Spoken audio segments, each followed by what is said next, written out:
Oi, esse aqui é o Oestcast, o podcast da revista Oeste. 3, Augusto Nunes, parte 3.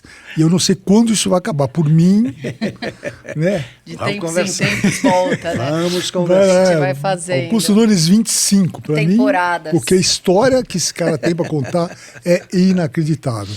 E hoje a gente vai ter algumas imagens do passado, muito divertidas, muito interessantes e importantes, né?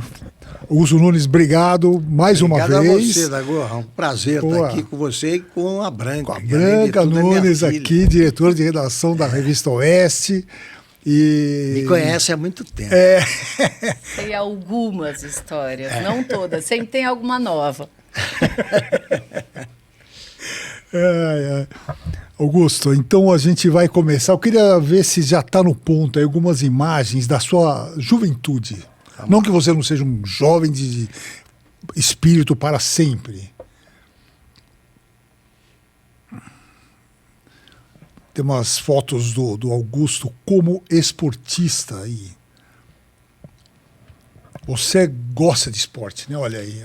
Eu sou apaixonado por esporte. Todos os esportes. Aqui, mostra ali, ó. Onde está o vôlei? Ali, ó. É aqui. Isso. O que é isso aqui? Isso aí é o time o juvenil do Clube Atlético Taquaritinga, que é o time profissional da cidade onde eu nasci. O CAT. Eles eram os amadores, amador do CAT era, não juvenil, amador do CAT. Eu tenho aí uns 15 anos, 16 anos. Eu comecei praticando esportes porque minha casa ficava ao lado da quadra de esportes, era só pular o muro. E praticava todos, vôlei, basquete, futebol de salão, futebol, até handball. Eu vi o handball surgir. A gente nem tinha quadra de handball, mas já formamos um time porque havia um grupo muito interessado em esportes e era um grupo, uma geração mais alta que as anteriores, quando o brasileiro começou a ficar mais alto. Qual que você preferia? Hoje não, né? Eu tenho 1,86 m. Hoje eu seria levantador, eu era cortador de vôlei. Eu era pivô, hoje seria armador. Se fosse... Qual esporte, qual dos jogos você preferia? Qual que eu preferia? Branca, eu realmente gostava de todos. Eu tinha paixão. Toda semana, na quinta-feira, eu viajava para jogar com o time do colégio. O Instituto de Educação 9 de Julho. E aos domingos eu jogava, nessa época, pelo amador do CAT, mas joguei em outros times, também viajava muito. Sim. E na mesma noite, eu jogava contra o time da cidade que nós estávamos visitando, jogava futebol de salão, vôlei e basquete, 3 partidas, olha só. Nossa, cara. Olha só. Também gostaria. E hoje uma das paixões do Augusto, revelando, é o biribol, que não tem aqui em São Paulo. É super difícil achar. Que é o vôlei de piscina. Vôlei na piscina. Inventado em Birigui. Tem muito no interior e aqui não tem, né? Eu sou apaixonado também por causa de esporte, porque eu gosto de esportes todos e porque é muito bom, né? Você joga na água, a água facilita a impulsão. Então você atinge uma altitude aí melhor, mais facilmente. E você joga na piscina, tamanho de piscina, uma piscina pequena, e são 4 jogadores. Foi criado em Birigui, por isso biribol. Né? Aí virou vôlei de piscina. E o time de Taquaritinga é muito bom. Na minha família, tem 2 tipos de ser humano ali. Os que jogam todos os esportes, e bem, eu joguei bem mesmo. E os que não jogam nenhum. Não jogam nenhum. Eu tenho um irmão que não jogava nenhum. O outro joga todas. É assim, 880 ou 800. E isso se refletiu na minha vida profissional, porque toda vez que eu assumi a direção de uma publicação, eu supervisionava diretamente a editoria política, os títulos de todas, mas a editoria política e a editoria de esportes. E quando eu reformulei o Estadão, nós reformulamos, eu e os jornalistas que eu levei comigo. foi criado o Caderno de Esportes na segunda-feira, quando o Estadão não circulava. Não circulava. Então, não sei se eu contei a história aqui. Contei, né? Mas não existia o resultado da seleção, como eu contei, era dado na terça-feira. Jogava domingo, aí não dá, né? Mesmo não havendo internet, é muito tempo. É demais. Eu queria pedir para a produção ir passando as fotos de esportes. Rapidinho. Aqui, esse é o meu irmão centroavante. Aqui. Como é que ele chama? Tato. São amigos de infância, meu irmão. Então aqui eu estou jogando no time da... Sempre o mais alto. Né? Abril. Jovem Gui, Paulo Nogueira, o Guilherme Cunha Pinto, o Maurício, ali... Isso é futebol de salão? Esse é futebol de campinho. Nós de ganhamos campinho. O campeonato. Ele era Tipo do lado society. do prédio da Abril, na marginal do Tietê. Sei. Eu jogava na defesa. No futebol de campo eu era quarto zagueiro, aquela posição que hoje chama de zagueiro central pela esquerda. Aqui eu tinha 15 anos, eu sou o primeiro ali. Eu tinha 15 anos e jogava na seleção de Taquaritinga, que tinha um bom time de vôlei. Vôlei, sempre aqui, ó. Meu irmão, Tato, aqui jogava também. Esse era o que jogava. Esse aqui é meu primo, meio parecido aqui comigo. Zé Roberto Nunes da Silva. E só amigos. Tá. Aí eu tô no Amador Ducati, do lado de um amigo meu, Chutão. O CAT ainda existe? Existe, tá na... Agora eu não entendo mais, né? Porque é a segunda divisão, Série C, Série D... Sim. Mas está no que correspondia, no meu tempo, a terceira divisão do futebol paulista. Do Paulista. É muito difícil você ter um time numa cidade do interior, porque cometeram um erro básico no futebol brasileiro. Quando eu era garoto, os times jogavam contra os rivais da região. Então você gastava pouco, porque você disputava jogos em Jabuticabal, Monte Alto, Bebedouro. Agora, o time da cidade tem que viajar para Taubaté, São José dos Campos, não tem dinheiro. E ele só funciona enquanto dura o campeonato, quer dizer, 3 meses por ano. Aí você desfaz o time para fazer novamente. Eu acho que assim nunca vai existir o futebol no interior, forte, como era. Te dou um exemplo. O Edmilson fez aquele belo gol na Copa de 2002, não me lembro contra o time, pela seleção brasileira, ele foi campeão mundial, nunca jogou em Taquaritinga. Com 15 anos, 16, ele foi para o 15 de novembro de Jaú, uma cidade maior, e depois veio para São Paulo e foi jogar em Barcelona. É um craque que a cidade nunca viu jogar. Se fosse no tempo em que eu era adolescente, ele jogaria lá. Sim. A cidade via o craque surgir antes de ir para um time maior. E agora não. Então tá errado. Uma outra coisa que era forte, pelo que você fala, e que eu acho que faz muita falta, principalmente para o interior do Brasil, que eram os campeonatos das escolas, né? Os campeonatos, nem só das escolas, mas os intermunicipais. Eram os Jogos Abertos do Interior. Os Jogos Abertos do Interior foram criados por um cara chamado Babi Barioni, que era de uma cidadezinha perto de Taquaritinga, Monte Alto, cidadezinha naquela época, hoje está maior. Ele criou os Jogos Abertos do Interior, que começou como uma disputa entre as cidades do estado, e depois começou a incorporar times de Uberaba, Recife. Era um negócio espetacular. Então eu joguei contra o time de Franca, por exemplo, os mais jovens de Franca. Tinha 3 irmãos ali do Hélio Rubens, foi um grande jogador de basquete e depois técnico da seleção brasileira. Era um timaço. Time de vôlei de Santos, tinha jogador da seleção. E a gente jogava contra eles. Então você passava vexame frequentemente, mas aprendia. Você jogava com esses caras. Mas acabaram os campeonatos.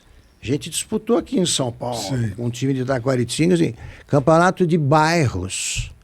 e entre escolas. Pô. A escola é fundamental. Não existe política esportiva brasileira por causa disso. Nós não sabemos se apostamos nas escolas ou nos clubes. Os americanos já mostraram que está certo apostar nas escolas. Na NBA, a base é... Você passa pela high school, né? E você tem aquele draft que escolhe estudantes ainda, e aí você tem a NBA. Vamos ver a primeira foto não esportiva aí. Vamos ver o que vai aparecer aí. Bom, é surprise. Surprise para todo mundo aqui.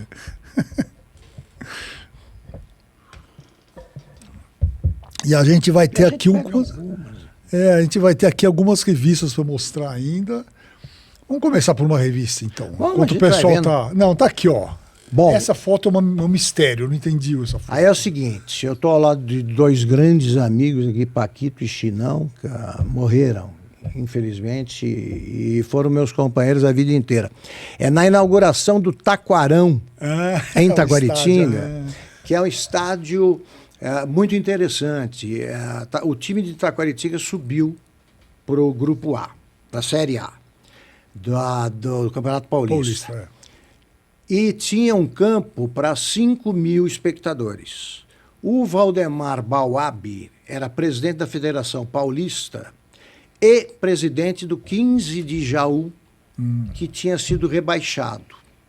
Para impedir o rebaixamento do time dele, a ascensão do CAT, Clube Atlético Taquaritinga, ele baixou um decreto dizendo que o número mínimo de espectadores num campo do interior era 25.000 espectadores. 25.000 era a população da cidade, praticamente. Falei, só cabe 2 shows do Roberto Carlos, somando 2. Esse campo provocou essa exigência, provocou uma união política na cidade, que, como todas, era dividida em facções, né, que disputavam a prefeitura, o poder. O meu pai tinha acabado de ser eleito. Ele se entendeu, fez uma aliança com o chefe político contrário ao grupo dele, que tinha sido candidato a deputado e passado o cargo para o vice, que era do mesmo bloco.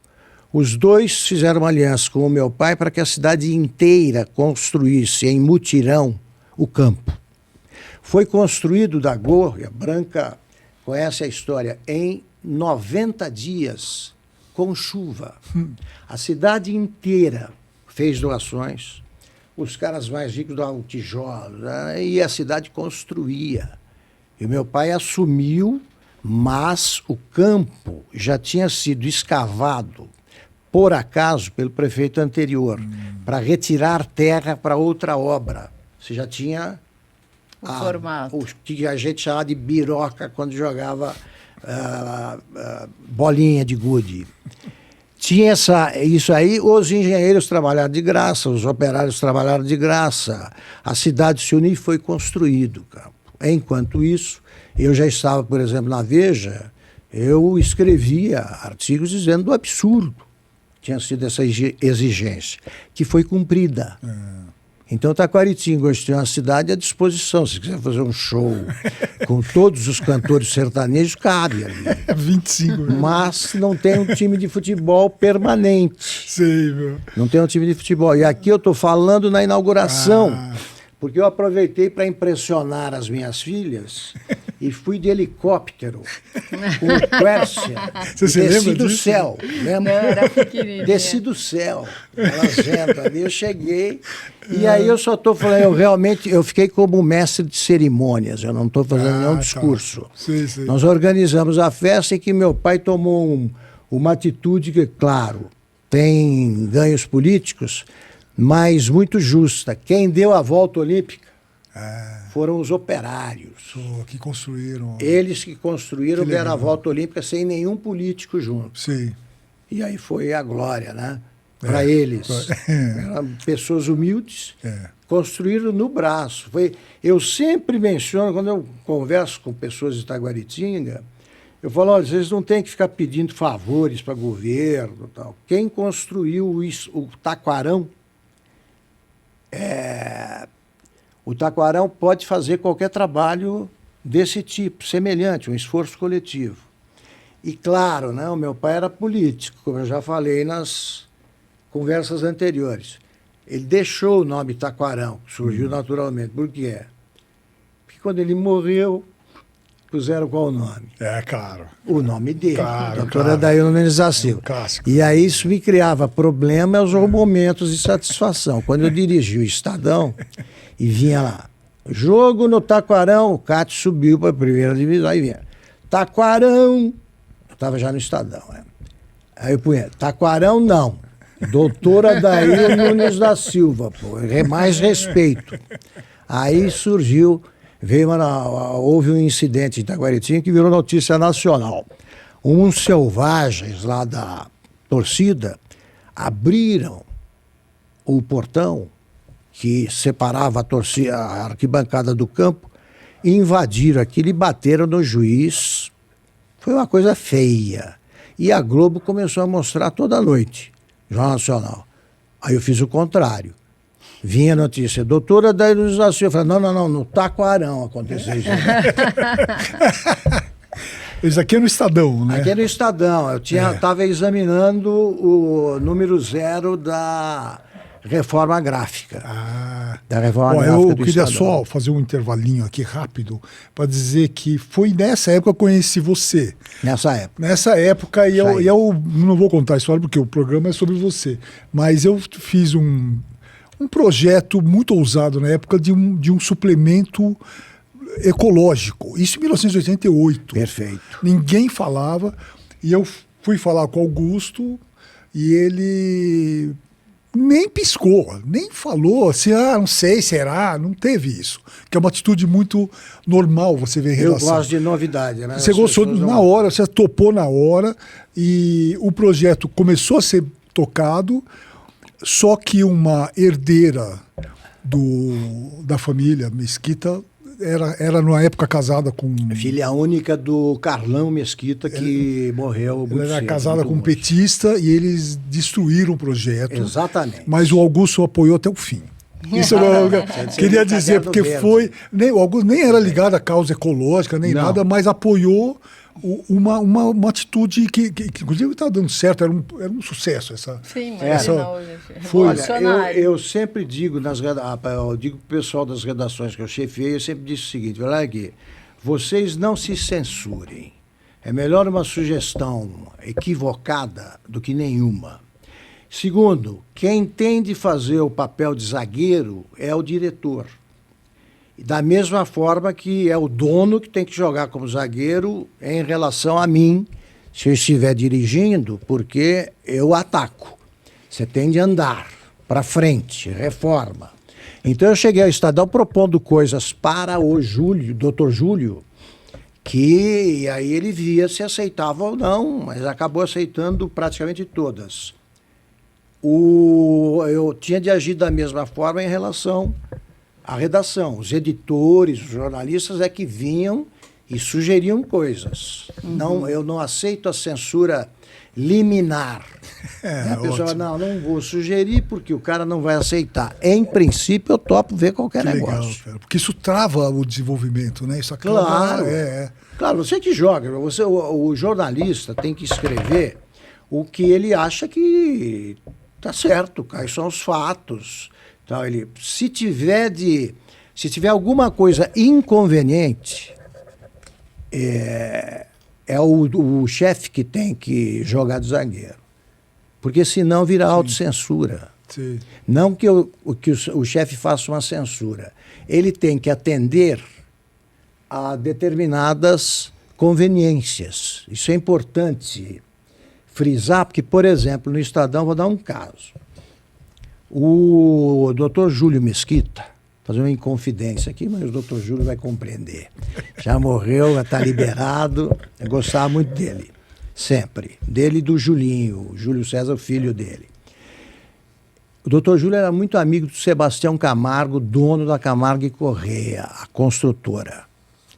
E aí, a Camargo Correia, e ele também não gostava do Quércia. O doutor Júlio costumava caçar na fazenda do Sebastião Camargo, dono da Camargo Corrêa, acho que em Mato Grosso. E tinha voltado de lá. Aí sai uma notícia dizendo que o Quércia, no último dia de governo, tinha pago todas as dívidas pendentes, tinha liquidado todas as pendências do Estado com as empreiteiras, 5, com 5. A Camargo Corrêa estava no meio. Eu não falei nada para quem escreveu. Aí escreveu, tá. Por quê? O Dr. Júlio era amigo do Sebastião Camargo.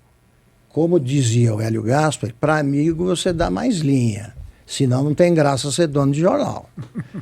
Mas tem uma hora que a linha acaba. Aí você tem que fisgar. Eu cheguei e falei, tem que dar isso aí, né? E levei para o Dr. Júlio a notícia. Falei, Dr. Júlio, o Quércia pagou 5 empreiteiras no último dia. Um dinheirão. Vamos dar isso aí. Vamos dar isso aí, dá destaque e tal. Eu falei assim. E ele falou, eu falei, o senhor quer saber as empreiteiras? Eu deixei o Camargo para o 5º lugar, né? Vim falando, fulano, tá empreiteira, Oeste, tal. E Camargo Corrêa, silêncio. Ele falou assim, será que precisa dar a lista das empreiteiras? Precisa, né, doutor Júlio? Porque são 5, não vamos dizer quais são. Não são todas. Se precisa ser na primeira página? Eu falei, não. Que eu tinha proposto como um dos destaques da edição. Ele falou, então tudo bem. Então você tem de negociar aquilo, algodão entre cristais. A notícia saiu. Tinha que sair. Aí você vai me dizer, mas tinha que ser manchete. Tá bom, mas eu não sou dono do jornal. E se o dono do jornal não puder fazer um favor legítimo, não deixou de dar, a um amigo, então não precisa ser dono de jornal. Eu dou o jornal aí para a redação e fica a redação brincando. Exatamente. E a gente tem essa capa aqui da Veja São Paulo, que é você no Estadão. Foi quando o Estadão lançou a edição, começou a usar a cor e lançou a edição de segunda-feira. Foi tudo num pacote só. E criou o Caderno de Esportes. E o Caderno 2 também. O Caderno 2 já tinha. Já tinha, é verdade. Já tinha. Quem criou foi o Miguel Jorge e eu só herdei. Era o único. Então, criei o de economia primeiro e depois esses dois já de saída. Eu estava de saída e não sei se eu contei a história aqui. Se eu não contei, fica valendo. Se contei, a gente corta. Eu já tinha fechado com a 0 Hora. Era outubro de 1992. 91.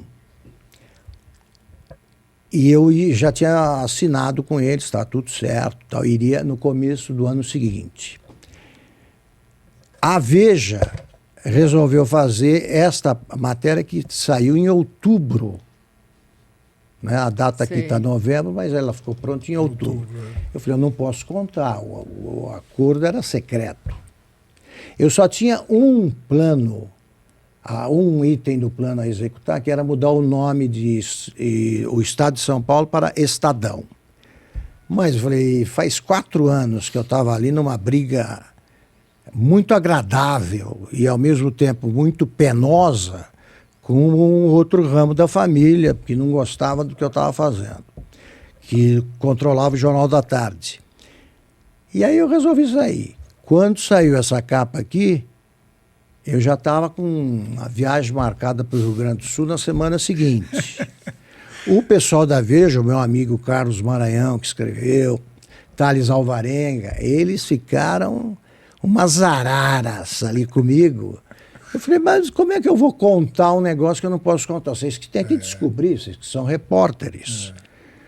Mas aí depois nos entendemos, e o fato é que pouco depois eles deram uma capa com o Raul Cortez e em cima de uma peça que não estreou, ponto. Então isso acontece. Aqui foi mostrando as mudanças que foram realmente ousadas. Né? Eu queria pedir essa foto anterior aí.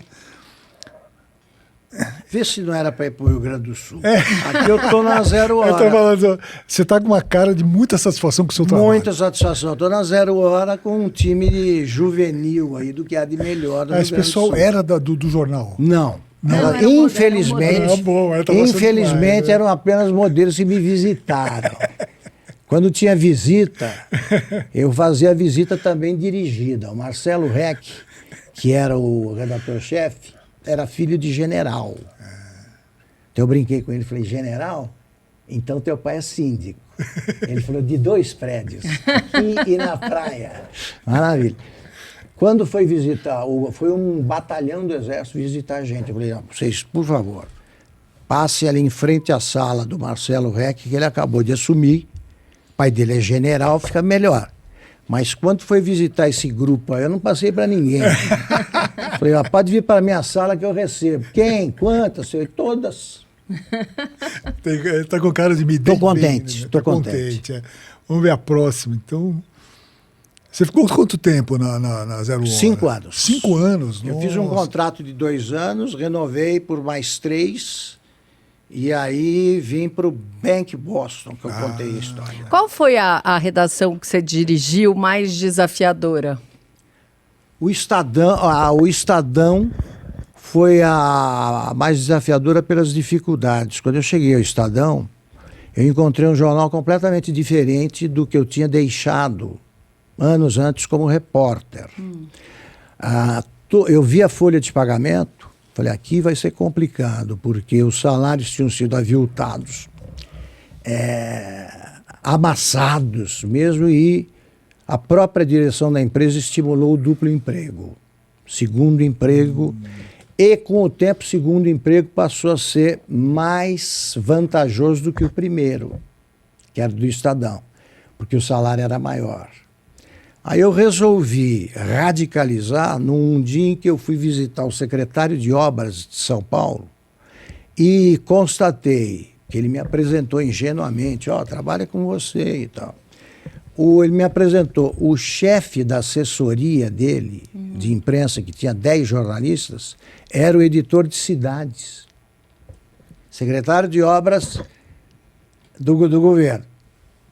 Editor de cidades, tudo a ver. Aí eu fiz o seguinte, foi um trabalho executado com uma certa... com um tempo mais largo, que era muito delicado, né? Eu vi todos os que eu queria aproveitar e falei, olha, eu vou te dar aumento que não vai cobrir a soma dos salários, mas você vai ficar só aqui, ganhando mais, mas menos que a soma. Isso demora algum tempo. E fui descobrindo tumores que me ajudaram lá a baixar um pouco o custo da folha de pagamento. Por exemplo, tinha uma coisa chamada folha morta, eu contei? Folha morta era formada por pessoas que não trabalhavam, tinham sido funcionários, e todos eles se diziam revolucionários de 32, até quem não tinha nascido. Em 1932, eu falei, não é possível, então São Paulo devia ter ganhado essa revolução. Porque é muita gente. 50 pessoas. Nossa. Eles souberam que eu estava de olho neles, e aí eles começaram a fazer desafios afrontosos. O Estadão pagava de 15 em 15 dias. Eles desfilavam na minha frente. Aí eu comecei a afastar essas pessoas, até acabar com isso, e todas faziam estágio na sala do Dr. Rui Mesquita, e de lá me ligavam, alguns deles me ligavam para dizer, olha, já estou contratado pelo Jornal da Tarde, sendo que o lucro, que não era tão grande, que o Estadão passou a dar, era o que bancava a sobrevivência do Jornal da Tarde, que era deficitário. Era deficitário. Então eu ia falar para o doutor Júlio, assim está difícil. Fui enxugando a folha. Mesmo assim, eu trabalhei com 300. Quando eu saí, tinha 320 jornalistas. Quando você saiu? Quando eu saí, eu contratei. Depois, eu fui equilibrando. Todos os salários subiram. E eu consegui levar comigo os editores executivos, que o segredo do sucesso dessa fórmula é esse. Eu fui com diretores de redação. Sim. Esses que foram nomeados editores executivos. Um deles, o Carlos Chagas, tinha sido meu chefe na Veja. João Vitor Strauss tinha sido chefe no Estadão. Ricardo Sete, que foi como redator-chefe, isso mais tarde, no meu 3º ano, quando as reformas se intensificaram. O Sete tinha sido diretor de redação, Zé Paulo Cooper também. E eu dividi as editorias entre eles, e eles tomavam conta das editorias, tomavam conta mesmo. Porque na eleição, como eu devo ter lembrado aqui, de 1989, eu tive de botar o João Vitor e o João Vitor Strauss, que era eleitor do PT, para impedir que a editoria de política, que era majoritariamente petista, fizesse a censura na origem de qualquer fato que prejudicasse o Lula ou beneficiasse o Collor. Porque eles eram grandes profissionais. Então, foi essa turma que garantiu e que me permitiu tomar conta da área política e lidar com a primeira página, sempre, fechei todas. E esportes. Esportes, claro. Até que surgiu o caderno, aí eu não precisei lidar. E a primeira página e matérias mais sensíveis aí em outras editorias. Próxima foto.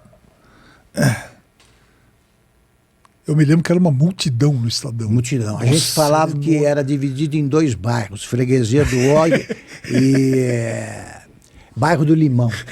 Então o Bairro do Limão ficava ameaçado. Eu falava, deixa eu visitar a Freguesia do Ó. Era onde você ficava.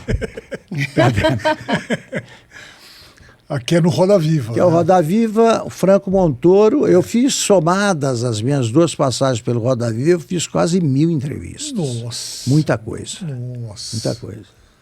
Nossa, cara. Franco Montoro era governador. A gente atendia, eram telefonistas. Nossa. Cara. Isso é a minha primeira encarnação lá. Os espectadores mandavam... Telefonavam. Telefonavam? Nossa, telefonavam. Cara. Telefonavam, elas me passavam as perguntas. As perguntas. E é engraçado que na entrevista com a Marta Suplicy, a gente convidava pessoas que ficavam naquela bancada superior, só assistindo. E apareceu, foi lá o Eduardo Suplicy. Eles eram casados. E a câmera começou a mostrar o Eduardo Suplicy. Aí eu consegui receber das telefonistas, elas me passavam assim. Eu ficava aqui, elas faziam assim, ó. Nem olhava a pergunta. Aí eu comecei a ler assim. Pergunta para ela quantas ele dá por semana. Aí eu ia olhando, 2. Eu comecei a inventar a pergunta dos espectadores. Fulano de tal telefonou para tal, tudo mentira, não tinha nada disso. Porque era daí para baixo.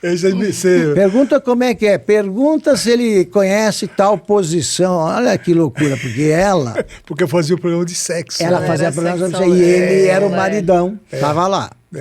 E a outra boa é que o produtor, quando foi o Álvaro Dias, tinha aquela discussão, fez ou não fez implante? Fez ou não fez implante? E aí o produtor, o diretor, o Roberto de Oliveira, dirigiu todos os programas que eu fiz. Esse cara é um gênio na televisão. Depois do Boni, é quem mais entende. Foi casado com a Pink Weiner. Roberto falou assim, pergunta do implante.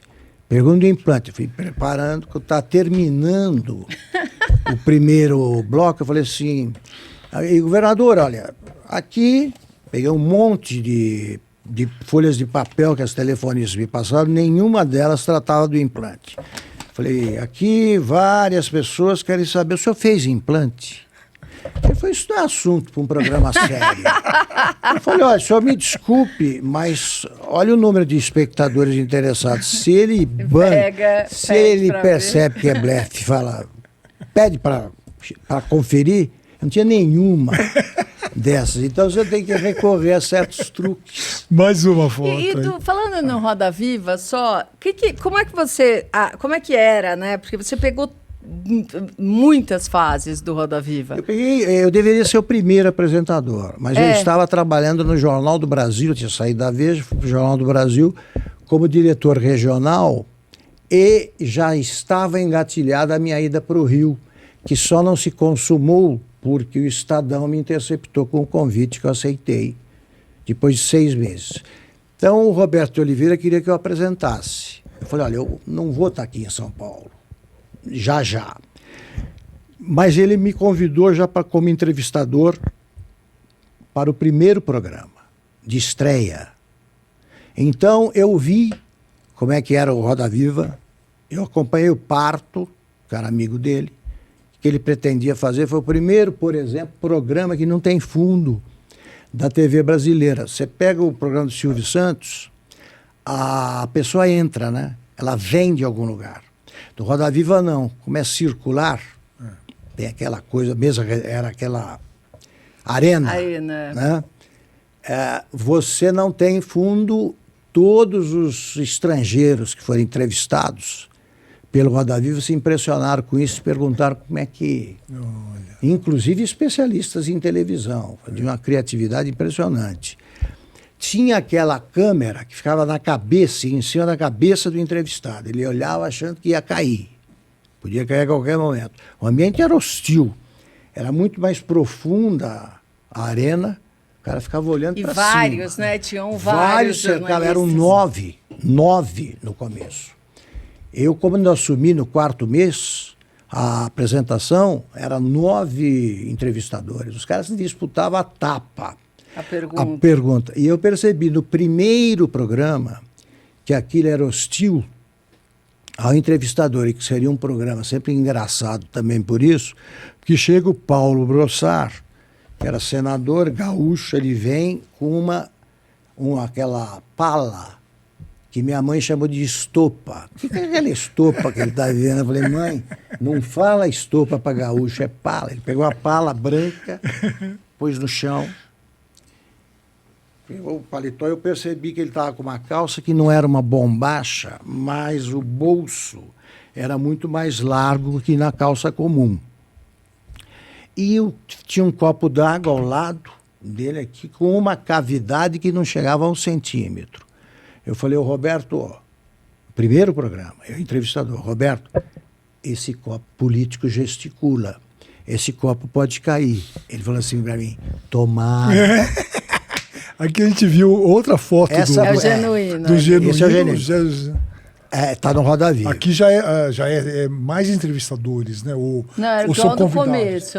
Ainda é o começo. Enquanto tiver o telefone, tá. As telefonistas é a primeira etapa, que foi de 87 a 89, a minha participação, né? Bom, o Paulo Brossard, a certa altura, a Miriam Leitão fez uma pergunta banal. Quantas terras ele tinha no Rio Grande do Sul, quantos alqueires e tal. Ele começou a responder, tum, o copo emborcou no bolso dele, inteirinho. E começou a cair água, e eu olhando aqui, uma distância de 2 metros, acompanhei o percurso da água para ver no que ia dar quando começasse a pingar. Você chorava ali, pelo seguinte, o Paulo Brossard começou a ficar bravo, ninguém entendia nada. A câmera pegava só para cima, porque a água começou a pingar. E ele ficou bravo e não tinha nada que o enraivecesse na entrevista, na pergunta, não tinha nada demais. Aí, literalmente, um dos funcionários lá, um dos câmeras, rastejou. Até ele, com um lenço, secava a perna do Paulo Brossard. Então, você segurava o riso, ele bravo e tal, e por aí foi. Esse primeiro incidente mostrou os que viriam. Houve montes. Então, era um programa que me divertia muito também. Me divertia muito. Você acha que descaracterizou? Eu acho que descaracterizou primeiro pelo cenário. O cenário mudou tudo. Segundo, porque passou a ter um viés político muito nítido. Na minha segunda passagem, diziam assim, por que não vai gente de esquerda? Porque eles não aceitavam. Eu convidava toda semana. Eu convidei com convite protocolado também, eu sempre faço isso, a Dilma e o Lula. E eles não foram. Eles não queriam ir. Eles mandavam dizer que o programa... eles estavam com problemas de agenda. Depois eles disseram que o programa não era de interesse público. Aí eu só colecionei essas respostas e ponto. Mas eu sempre entrevistei quem topasse. Eu gosto da entrevista de confronto também. E sou educado, igualmente educado com todos os convidados, estão em casa. São meus hóspedes. Hoje, ele é dirigido por vai por uma direção que compromete qualquer programa. Qualquer programa. E você tem que... a estrela, eu aprendi lá que a estrela é o entrevistado. O entrevistador, não interessa a opinião do entrevistador a quem está assistindo. Ele quer saber o que pensa o entrevistado. E sempre me encantou muito mais a entrevista em que eu aprendia. Eu não sou jornalista político, eu sou jornalista. Eu adorava entrevistar pessoas que tinham novidade para me contar. Né? No dia que eu entrevistei a Niede Guidon, que cuida daquela... no Piauí. No Piauí, eu fui lá. As cavernas. Aquelas cavernas. Isso. Eu fiquei encantado com aquilo. Eu adorava ver aquilo. O dia que eu entrevistava pessoas que faziam coisas... É o parque arqueológico. Que não tinham nada a ver com a minha atividade habitual, porque eu sou curioso. Sim. O jornalista tem que ter a curiosidade da criança. Isso é básico. Quando me perguntam o que é preciso para ser jornalista, primeiro é ter a curiosidade da criança. Qualquer coisa me interessa. Tá? Se eu chego a algum lugar aqui, tem o cara que fabricou essa caneca, eu quero saber como é que faz e tal, eu pergunto. Então, nunca tive dificuldade para fazer entrevistas, e até porque lá você tinha um batalhão de entrevistadores, um mais doido que o outro também. Né? Bom, essas coisas... Você que estuda jornalismo, alguém já te ensinou isso na escola? Só na USQS tem com Augusto Nunes. Agora a gente vai mostrar a foto de um choque de titãs, mas essa foto você só vai ver por enquanto.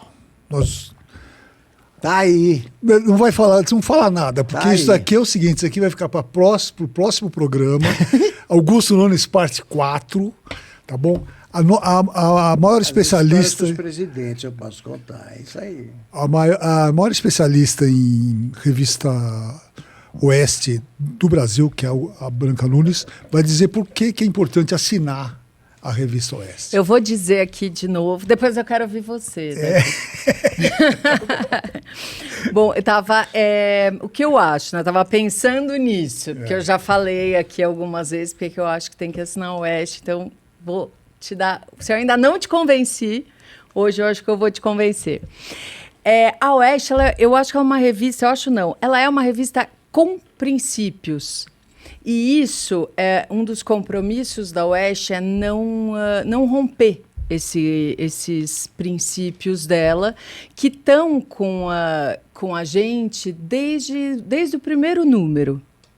E eles vão seguir pelos próximos anos que a Oeste continuar aqui.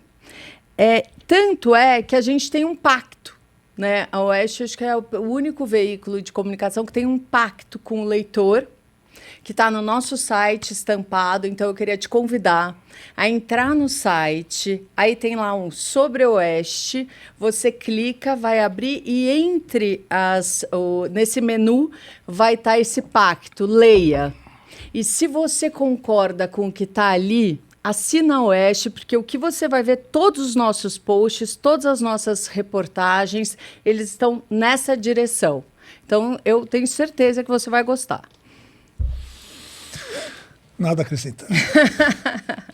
Bom, aqui a gente encerra a parte 3. A parte 4 vai começar com esse encontro, Augusto Nunes e Luiz Inácio Lula da Silva, para ver o que aconteceu nesse encontro e como é essa relação de vocês dois durante a história. Muito obrigado, Augusto. Muito obrigado, Branca. E a gente volta na parte 4. Obrigado a você que está assistindo a gente. E até a próxima.